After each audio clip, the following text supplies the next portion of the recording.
Welcome to this educational video on API specifications and external services schema definitions. By the end of this unit, you'll be equipped with the knowledge to describe the purpose of the API spec, explain the elements of a supported external services schema definition, and identify 3 issues that can cause your API spec to fail. In the previous unit, you learned that an API specification is a critical file containing the descriptive schema that defines what an API can do. Regardless of whether you're the one creating the API spec for external services registration, understanding its purpose is crucial.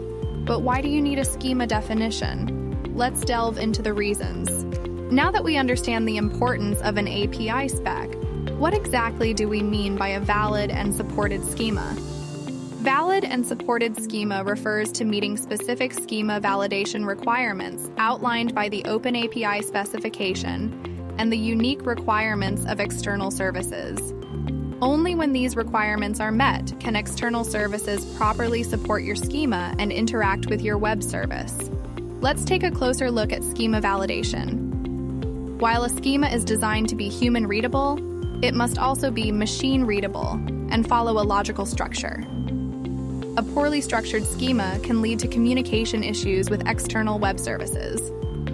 The OpenAPI specification defines general rules, ensuring your schema is structured logically and syntactically sound.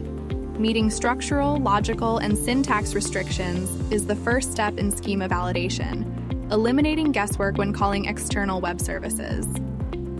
In addition to adhering to OpenAPI guidelines, there are specific limitations for external services schemas.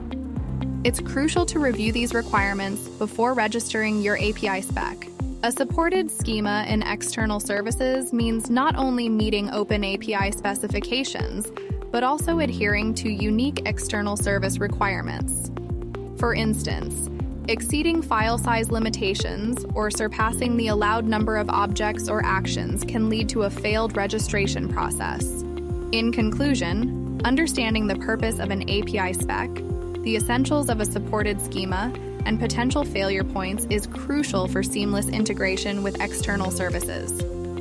Stay tuned for more insights in the next unit. Happy learning!